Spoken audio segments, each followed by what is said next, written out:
Hi guys, welcome to the commerce section. और इस video में हम लोग रिवाइज करने जा रहे हैं वैल्यूएशन ऑफ गुडविल।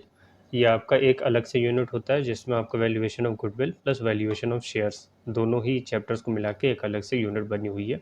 तो हम लोग वैल्यूएशन ऑफ गुडविल इसमें कवर करेंगे और वैल्यूएशन ऑफ शेयर्स हम लोग नेक्स्ट वीडियो में कवर करेंगे। ये एक वन शॉट रिवीजन है जिसमें आपके सारे कॉन्सेप्ट को कवर किया जाएगा। चलिए शुरू करते हैं। सबसे पहले गुडविल का मतलब क्या होता है। Goodwill may be described as the aggregate of those intangible attributes, मतलब कि इंटेंजिबल एट्रीब्यूट से रिलेटेड है, of a business which contribute to its superior earning capacity. Superior earning capacity मतलब कि जिससे आपकी जो अर्निंग होती है ना, वो जनरली नॉर्मल अर्निंग से थोड़ा ज़्यादा होती है। वो क्यों होती है? वो होती है गुडविल की वजह से।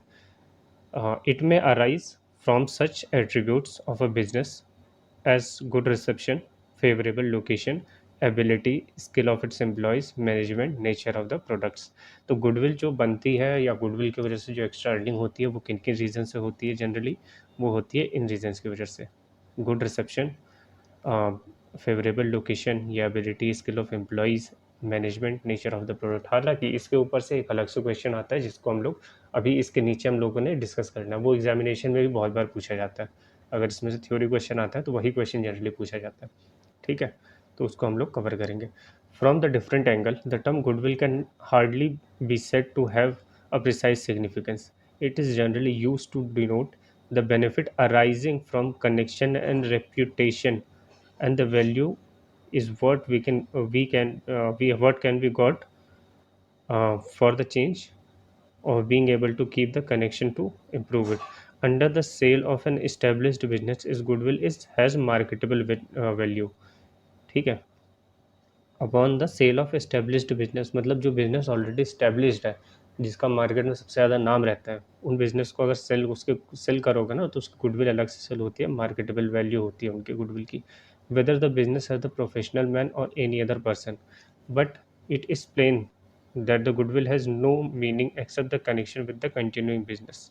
ठीक है, कंटिन्यूइंग बिजनेस के टर्म्स में ही इसकी वैल्यू होती है। The value of the goodwill of any business to a purchaser depends on in some cases entirely. मतलब जो बिजनेस की गुडविल होती है वो क्या कहते हैं, अलग अलग केसेस में डिपेंड करती है। कितनी गुडविल होगी, किस लोकेशन पे है, किस टाइप का मैनेजमेंट, किस टाइप के एम्प्लॉयज़ हैं, उनके बेसिस पे भी हम लोग गुडविल को देखते हैं। In all very much on the absence of the competition on part of those by whom the business has been previously carried on. तो ये बेसिकली थ्योरी है जो आपकी एग्जामिनेशन में पूछी नहीं जाती। इंट्रोडक्शन के लिए थ्योरी मैंने बता दिया, रीड कर लेना, एज सच कोई टफ चीज़ तो है नहीं। इसके बाद हम लोग शुरू करते हैं गुडविल। जो यहाँ से इंपॉर्टेंट पार्ट आपका शुरू होता है, आपके एग्जामिनेशन के लिए रेलेवेंट पार्ट शुरू होता है। गुडविल जो होता है ना दोस्त, वो होता है दो तरीके का। एक होता है परचेज्ड गुडविल, दूसरा होता है इनहेरेंट गुडविल। ठीक है, अब परचेज्ड गुडविल क्या होता है? पहला purchase goodwill arises when one person buys another and the purchase consideration is paid is more than the value of the net asset received. ठीक है, अब देखो मैं बताता हूँ। नेट एसेट का मतलब होता है, नेट टेंजिबल एसेट्स मतलब होता है कि assets minus liabilities is equal to net assets. ठीक है, नेट एसेट्स की वैल्यू मान लेते हैं 100 रुपीज़ है, लेकिन आप लोग उसकी जब बिजनेस परचेज कर रहे हो तो उस बिजनेस के लिए आप लोग 120 रुपीज़ पे कर रहे हो। तो वैल्यू तो 100 की है, लेकिन आपने 120 पे किया, तो ये जो 20 रुपीज़ आपने एक्स्ट्रा पे किया है ना, ये 20 रुपीज़ हो जाता है गुडविल। मतलब कि 20 रुपये आपने गुडविल का पे किया है उस कंपनी को, वो उस पर्सन को। ठीक है, इसमें पर्सन भी हो सकता है, कंपनी भी हो सकती है। तो ये होता है एक्स्ट्रा अर्निंग जो कैपेसिटी होती है ना, ये या फिर ये बोल सकते हो बहुत सिंपल टर्म्स में कि improved earning due to past events. ठीक है, पास्ट में जो आपने काम किया उसके बेसिस पे जो आपकी अर्निंग होती है, एक्स्ट्रा अर्निंग होती है, उसको बोलते हैं गुडविल। ठीक है, अब आगे बढ़ते हैं। It can be exist in a new business except by purchase. It is the accepted practice to recognise only the purchase goodwill in the accounting system. Purchased goodwill जो रहती है उसी को ही हम लोग उसकी ही अकाउंटिंग करते हैं। इनहेरेंट गुडविल जो रहती है ना, उसकी हम लोग अकाउंटिंग नहीं कर पाते, क्योंकि वैल्यू उसका एस्टिमेट करना बहुत ही मुश्किल होता है। वो वैल्यू आप एस्टिमेट नहीं कर सकते हो। तो परचेज गुडविल रहती है तो उसकी एक वैल्यू होती है, क्योंकि आप एक पर्सन से कोई चीज़ परचेज कर रहे हो तो उसके लिए कंसिडरेशन जो पे करते हो उसमें आपको गुडविल फाइंड कर सकते हो। लेकिन जो इनहेरेंट रहती है उसकी वैल्यू आप फाइंड नहीं कर सकते हो, प्रिसाइज्ड वैल्यू नहीं फाइंड कर सकते हो। हर पर्सन के लिए अपनी गुडविल अलग होगी ना। आप दो वैल्यूअर के पास भी जाओगे गुडविल वैल्यू करने के लिए, तो दोनों का एस्टिमेशन अलग अलग होगा। ठीक है। Therefore goodwill should be entered into the books of account of a business only in connection to the valuation ascribed to its at the acquisition price of the business. चलिए, नॉन परचेज्ड या inherent goodwill, it is referred to as internally generated goodwill and it arises when the business may over the years generate its own goodwill. जैसे कि मान लेते हैं रिलायंस, रिलायंस की अब goodwill बहुत ज़्यादा है। जब भी आप कहीं पे जाते हो तो रिलायंस का अगर कोई प्रोडक्ट दिखता है, या आप टाटा की बात करें, कार्स आप देखते हो तो टाटा के कार्स की एक अलग से वैल्यू है, एक अलग से आप समझते हो ना कि उसकी वैल्यू अलग से है, उसकी गुडविल अलग है। तो इसलिए इस चीज़ को एक्वायर किया उन्होंने, कहीं से परचेज़ तो किया नहीं है, उन्होंने इनहेरिट किया है, धीरे धीरे करके कस्टमर फीडबैक मिला है, उसको इम्प्रूव करते चले गए, तो इसीलिए लोग आज टाटा को इतना पसंद करते हैं, तो वो उनकी गुडविल हो जाती है। ठीक है। Valuation of non purchase goodwill, non purchase goodwill को वैल्यू करने के जो मेथड होते हैं, जनरली 5 मेथड्स होते हैं। हम पाँचों के पाँचों मेथड को यहाँ पे कवर करने वाले हैं। सबसे पहला मेथड होता है बहुत ही सिंपल वाला, सबसे सिंपल होता है ये, सबसे सिंपल होता है average profit method. Under this method, at first average profit is calculated on the basis of past year profit. जो पास्ट में प्रॉफिट्स हुए हैं उनका एक एवरेज कर दिया जाता है, तो वो हो जाता है अपना पास्ट ईयर प्रॉफिट्स का average. At the time of calculation of average profit, precaution must be taken in respect of abnormal items of profit और लॉस विच में affect the future profit. Abnormal items और ऐसे losses जो future में future profit को affect कर सकते हैं, उनका अलग से ट्रीटमेंट आपको करना पड़ेगा। जैसे ही एबनॉर्मल चीज़ें आती है ना, एबनॉर्मल चीज़ों को जनरली अलग से ट्रीटमेंट उनका करना ही पड़ता है। It should be maintain that average profit may be used on simple average और वेटेड एवरेज। ठीक है। गुडविल, वैल्यू ऑफ गुडविल हो जाएगा agreed number of year purchase, मतलब कितने साल का परचेज हो रहा है, ये आपके क्वेश्चन में दिया रहता है। ठीक है। और एवरेज मेंटेनेबल प्रॉफिट्स, अब एवरेज मेंटेनेबल प्रॉफिट्स ये एक न्यू वर्ड है। एवरेज मेंटेनेबल प्रॉफिट्स हम लोग निकालेंगे कैसे, ये भी तो क्वेश्चन है। तो मैंने एक बहुत अच्छा आसान सा सिंपल सा टेबल बना दिया। इस टेबल में एज इट इज़ आपको वैल्यूज़ पुट करनी है, आपका एवरेज मेंटेनेबल प्रॉफिट आ जाएगा। और ये एवरेज मेंटेनेबल प्रॉफिट जो रहता है वो अलग अलग जो मेथड्स हैं उनमें यूज़ होगा। ठीक है। एवरेज मेंटेनेबल प्रॉफिट का जो फॉर्मेट है उसमें आ जाएगा एवरेज एनुअल प्रॉफिट, सिंपल और वेटेड एवरेज के बेसिस पे, लेस डिप्रिसिएशन, अंडर या ओवर रहेगा उसके हिसाब से रहेगा, प्लस या माइनस हो जाएगा। ऐड या लेस हो जाएगा over and under valuation of stock. उसके बाद हो जाएगा लेस कैजुअल इनकम या नॉन नॉन रिकरिंग इनकम, मतलब कि जो रेगुलरली नहीं होती, जैसे कि आपने कोई लॉटरी वगैरह आपने जीत लिया, या इन सब चीज़ों को ना कैजुअल इनकम कहते हैं या फिर नॉन रिकरिंग इनकम कहते हैं। ऐड एबनॉर्मल लॉस, कोई भी एबनॉर्मल लॉस हो गया उसको आपको ऐड करना है। जैसे फैक्ट्री में कहीं आग लग गई तो आपका स्टॉक डिस्ट्रॉय हो गया, तो ये एबनॉर्मल लॉस होता है, इसको आप ऐड कर देना। फिर ऐड कर देना capital expenditure wrongly charge against profit. उसके बाद लेस कर देना प्रोविजन फॉर टैक्सेशन। तो ये आ जाएगा आपका एवरेज मेंटेनेबल प्रॉफिट। इस एवरेज मेंटेनेबल प्रॉफिट को जब आप नंबर ऑफ ईयर परचेज से मल्टीप्लाई करोगे तो आपकी वैल्यू ऑफ गुडविल आ जाएगी बाई एवरेज प्रॉफिट मेथड। तो पहला आपका जो मेथड है वो कंप्लीट होता है। ठीक है। इसके बाद आता है सुपर प्रॉफिट मेथड। जो क्वेश्चन आपके एग्जामिनेशन में जनरली पूछा जाता है वो होता है सुपर प्रॉफिट मेथड का। ठीक है। Super profit is equal to average maintainable profits, जो हमने मेथड 1 में कैलकुलेट किया था। यहाँ मैं आपको दिखा दे रहा हूँ दोबारा से, ये वाला जो प्रॉफिट है, ये average future maintainable profit minus normal rate of return on capital employed. उसके बाद वैल्यू ऑफ गुडविल हो जाएगा सुपर प्रॉफिट, ये जो वैल्यू आएगी ये into number of year purchased, ये चीज़ आपको क्वेश्चन में दिया हुआ था। ठीक है। इसके बाद हम लोग बात करते हैं कैलकुलेशन ऑफ कैपिटल एम्प्लॉयड। अब ये जो है इसका कैलकुलेशन आप लोग देख लीजिए। कैपिटल एम्प्लॉयड का सबसे पहले होता है टोटल सन्ड्री एसेट्स को आपको लिखना है। सन्ड्री एसेट्स में से माइनस करना है goodwill, including goodwill at cost paid for and non trading assets and fictitious assets. इसके बाद लेस करेंगे करंट लाइबिलिटीज़ एंड प्रोविजंस को, फिर लेस करेंगे कंटिंजेंट एंड प्रोबेबल लाइबिलिटीज़ को, फिर जो वैल्यू आ जाएगा ये हो जाएगा trading capital employed. Trading capital employed में से माइनस करना पड़ता है 50%, हाफ मतलब 50%, 50% of current year trading profit after tax. ये ध्यान रखना प्रॉफिट आफ्टर टैक्स है, यहाँ पर बिफोर टैक्स अगर दिया होगा तो आपको टैक्स वो करना पड़ेगा, रिड्यूस करना पड़ेगा। If the profit remains undistributed, इसको आपको लेस करना है, और उसके बाद आ जाएगा एवरेज कैपिटल एम्प्लॉयड। तो एक ये तरीका होता है। तो इसका जो वे है सुपर प्रॉफिट मेथड से गुडविल निकालने का, सबसे पहले स्टेप 1 ये करना है आपको, कैपिटल एम्प्लॉयड निकालना है। ठीक है। उसके बाद B, average annual adjustable maintainable profit है शोड इन मेथड 1। मेथड 1 में हमने निकाला था टेबल के थ्रू, वो करना है। Step number 3, calculate normal return. Rate इसका क्वेश्चन में दिया रहेगा, और कैपिटल एम्प्लॉयड ये वाले तरीके से, ये है ना एवरेज, इसको मल्टीप्लाई कर देना, मतलब नॉर्मल रेट ऑफ रिटर्न जो कि क्वेश्चन में दिया होगा, multiplied by average capital employed जो यहाँ पे हमने वैल्यू निकाली है, इसको मल्टीप्लाई कर देना। उसके बाद calculate super profit. Super profit कैसे कैलकुलेट करोगे? Average annual adjusted profit minus normal profit, और वैल्यू ऑफ गुडविल हो जाएगी super profit into number of year purchase, जो कि मैंने ऊपर फॉर्मूला बता दिया था। ये है आपका सुपर प्रॉफिट। तो ये मेथड भी आपका कंप्लीट होता है। थर्ड जो मेथड आता है वो है आपका capitalisation of average profit method.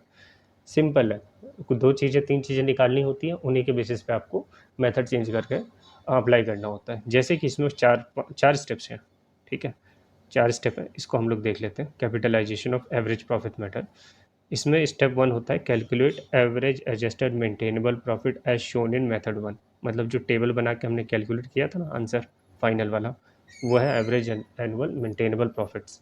उसके बाद आ जाता है B, calculate normal capital employed. Normal capital employed यहाँ से आ जाएगा आपका, ये वाला, ये इसकी वैल्यू आपको लेनी है। नॉर्मल कैपिटल एम्प्लॉयड कैलकुलेट करने का जो फॉर्मूला होता है वो होता है normal capital employed is equal to average maintainable profit. Average maintainable profit हमने मेथड 1 में निकाल दिया था, divided by normal rate of return into 100। Normal rate of return ये आपको क्वेश्चन में दिया हुआ होता है। उसके बाद कैलकुलेट करना पड़ेगा आपको actual capital employed. Value of goodwill is equal to normal capital employed minus actual capital employed. तो इससे आ जाएगा आपका पॉइंट नंबर 4 आ जाता है आपका capitalisation of super profit method. तो इसमें बहुत ही सिंपल है ये वाला मेथड। तो इसके बाद एन्युटी मेथड है, दो मेथड आपके बचे हुए हैं। जनरली इन एन्युटी और capitalisation of super profit method, इन पे क्वेश्चन नहीं आता आपका, ज़्यादातर क्वेश्चन आता है एवरेज प्रॉफिट मेथड पे, और थोड़ा सा टिपिकल उन्हें बनाना है तो सुपर प्रॉफिट मेथड से क्वेश्चन बना देते हैं। लेकिन कभी उन्हें पेपर बहुत टफ बनाना होता है तो इनको भी इंक्लूड कर लेते हैं, क्योंकि ये जनरली स्टूडेंट्स छोड़ के जाते हैं। स्टेप्स टू बी फॉलोड, सबसे पहले आपको सुपर प्रॉफिट मेथड यूज़ करना है, ठीक है। Calculate super profit method as under method 2। Super profit calculate करना मेथड 2 के हिसाब से। Value of goodwill is equal to super profit divided by normal rate of return, जो कि आपको क्वेश्चन में दिया होगा, इंटू 100, ठीक है। सुपर प्रॉफिट आपको कैलकुलेट करना है। मैं आपको दिखा देता हूँ सुपर प्रॉफिट हम लोगों ने कैसे कैलकुलेट किया था। तो हमने सुपर प्रॉफिट कैलकुलेट किया था इस मेथड से, ये देखो, इरेज कर दे रहा हूँ मैं। यही जो मैंने ऊपर मेथड कंप्लीट करवाया था ना, तो यही सुपर प्रॉफिट, ये वाली वैल्यू आपको लेनी है सुपर प्रॉफिट की, और इसको लेके सॉल्व करके नीचे आ जाना है, डिवाइडेड बाई कर दो क्या आप normal rate of return into 100। तो ये आ जाएगा बेसिकली वैल्यू आप लोगों का गुडविल का। और आखिरी जो मेथड है वो आपका एन्युटी मेथड, मेथड नंबर 5। इसका जो वैल्यू, ये हालांकि एग्ज़ाम में जनरली पूछा नहीं जाता, क्योंकि इसमें कैलकुलेशन जो होती है ना वो थोड़ी सी टिपिकल होती है। तो कैलकुलेशन के लिए आप लोगों से इससे पूछा नहीं जाता। नहीं तो अगर कैलकुलेशन टिपिकल नहीं भी होगी ना, तो इसकी वैल्यू आपको क्वेश्चन में दिया होगा, तो आपको पता तो होना ही चाहिए। Value of goodwill is equal to A upon I bracket 1 minus 1 plus I की पावर माइनस एन, ठीक है। अब ए क्या होता है? ए होता है कि एनुअल सुपर प्रॉफिट, जो सुपर प्रॉफिट हमने कैलकुलेट किया था ना वही वाला, divide by i is equal to rate of return, और एन होता है नंबर ऑफ ईयर्स। अब ये देखना एन जो है तो पावर माइनस में है, तो जब इसको वो करोगे तो अपॉन एन हो जाएगा यहाँ पर को, ठीक है। माइनस अगर हटाना है तो डिवाइड बाय एन हो जाएगा, एन होता है नंबर ऑफ ईयर्स। तो इस तरीके से आपकी गुडविल आ जाती है। तो ये गुडविल वाला चैप्टर हम लोगों का कंप्लीट होता है रिवीजन का। इसके बाद जो है, एक मैंने स्टार्टिंग में बताया था आपको, factors determining the value of the goodwill. ये क्वेश्चन आप लोगों के एग्जामिनेशन में बहुत इंपॉर्टेंट है। अगर थ्योरी क्वेश्चन आता है तो इसी क्वेश्चन को जनरली पूछते हैं वो लोग। तो मैं इसको शॉर्ट में बता दे रहा हूँ क्या क्या रहता है। The following factors which influence the future earning capacity of a business entity enter into a computation of goodwill. ये वैल्यूज़ जो, ये जो फैक्टर्स होते हैं, इनके वजह से जो है इफेक्ट होता है। पहला होता है नेचर ऑफ बिजनेस, जिसमें आता है nature of goods, risk involve, monopolised business, trade name, import licence. Second होता है स्किल ऑफ मैनेजमेंट। फिर होता है फेवरेबल लोकेशन और साइट। उसके बाद होता है point number 4, position of trademark, patent and copyright. Point number 5, exceptional contracts. Point number 6, future competition. Point number 7, capital involve. Point number 8, money market condition. Point number 9, stable political condition. मतलब जहाँ stable government रहती है ना, वहाँ पे generally businesses जो है वो बहुत ज़्यादा क्या नाम है, मतलब घुसने की कोशिश करते हैं उन कंट्रीज़ में जहाँ पे पॉलिटिकल स्टेबल गवर्नमेंट होती है। और जहाँ पर को फेवरेबल लॉज होते हैं वहाँ पे भी। तो उनकी जहाँ पे इस जगह पे ऐसे ऑपरेट करते हैं ना, तो वहाँ पे उनका बिजनेस जो होता है ज़्यादा फ्लरिश होता है, ज़्यादा उनकी गुडविल होती है। फिर आता है government industrial policy and time factor. देखिए 11 पॉइंट से जनरली आपको 5 या 6 पॉइंट आपको याद करने हैं इसमें से। क्वेश्चन अगर आएगा तो उन्हीं 5-6 पॉइंट्स को आप लेके कर सकते हो, और उसको भी आप कोशिश करना कि अपने वर्ड्स में एक्सप्लेन कर सको। एटलीस्ट आप मान के चलो कि एक पॉइंट को लेकर आपको 50% पेज तो फिल करना ही पड़ेगा, तो थोड़ा बहुत एक्सप्लेन कर ही सकते हो। मैं उम्मीद कर रहा हूँ बीकॉम के स्टूडेंट्स तो हो ही आप लोग। और ये कुछ इंपॉर्टेंट थ्योरी क्वेश्चन और भी हैं, अगर इनकेस आप प्रिपेयर करना चाहते हो और अलग से। क्वेश्चन नंबर 1 हो जाएगा, explain the super profit method for valuation of a joint stock company. Point number 2 हो जाएगा, explain and illustrate capitalisation of super profit method of capitalisation of goodwill of a joint stock company. Point number 3 हो जाएगा, what is mean by future maintainable profit, explain. Question number 4 हो जाएगा, factor determining the goodwill of the firm. ये जो question number 4 है ना, ये वाले पॉइंट जो है, इन्हीं में इसका यही वाला आंसर आपको लिखना है, अपने वर्ड्स में एक्सप्लेन करके लिख लेना। तो ये चैप्टर भी आप लोगों का कंप्लीट हो गया। अगला जो चैप्टर है वो हम लोग करेंगे वैल्यूएशन ऑफ शेयर्स का, उसके नोट्स मैं प्रिपेयर कर रहा हूँ। तो वैल्यूएशन ऑफ शेयर्स कंप्लीट हो जाएगा, इसके बाद हम लोग करेंगे corporate financial reporting and AS17 जो आपका सेगमेंट रिपोर्टिंग है, लास्ट वाला चैप्टर, इसको कंप्लीट कर लेंगे। फिर आपका जो एक इम्पॉर्टेंट चैप्टर बचेगा, वो चैप्टर बचेगा आपका प्रिपरेशन ऑफ फाइनेंशियल स्टेटमेंट्स, जिसमें बैलेंस शीट, P&L और कैश फ्लो स्टेटमेंट्स है। सबसे बड़ा चैप्टर वही है, उसी में सबसे ज़्यादा टाइम लगना है। तो मैंने उसके नोट्स अभी प्रिपेयर कर रहा हूँ, तो जल्दी ही वो वीडियो भी आपके पास आ जाएगी। इसके बाद जो है वो लगातार हम लोग इंपॉर्टेंट क्वेश्चन की लिस्ट रिलीज़ करते जाएंगे, ताकि आप लोगों को दिक्कत ना हो। रिवीजन इसीलिए मैंने करवा दिया था कि एग्जामिनेशन में आपको क्वेश्चन सॉल्व करने में दिक्कत ना हो। So thank you so much guys. मैं मिलता हूँ आप लोगों से नेक्स्ट वीडियो में। Like, share and subscribe the commerce section. Thank you.